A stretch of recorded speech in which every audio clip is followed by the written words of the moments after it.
हमने 2 लेक्चर ले चुके हैं। अब हमारा 3rd लेक्चर में हम लोग को देखना है मास ऑफ एटम के बारे में।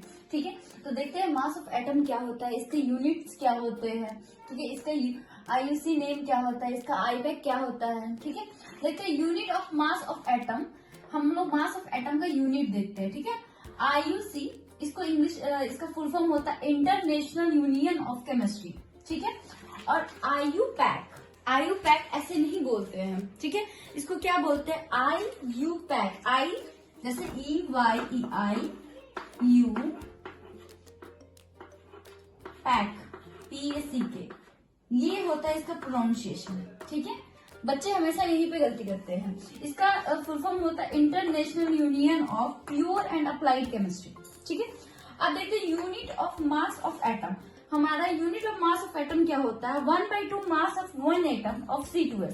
मतलब कार्बन 12 का 1/2 मास ऑफ एटम, मतलब कार्बन 12 का हाफ होगा। ठीक है, अब देखते हैं इसके यूनिट्स के बारे में। ठीक है,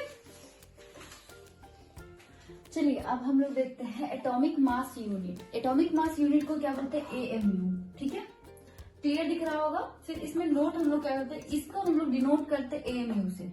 ठीक है, एटॉमिक मास यूनिट AMU को हम लोग यूनिफाइड मास बोलते हैं, जिसको हम लोग कैपिटल U से लिखते हैं।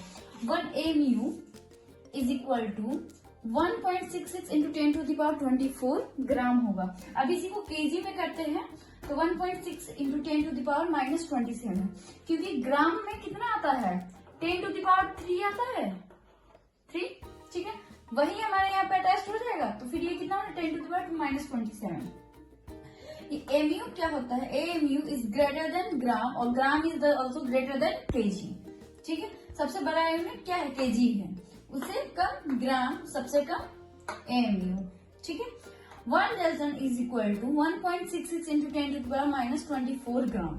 ठीक है, इसको डजन भी बोलते हैं। ठीक है, याद रखिएगा। नेक्स्ट क्लास में हम लोग टॉपिक स्टार्ट करेंगे एटॉमिक नंबर के बारे में। ठीक है, उसको डिटेल में हम लोग स्टडी करेंगे नेक्स्ट लेक्चर में, लेक्चर नंबर 4 में। Thanks for watching my video. Like and subscribe my channel.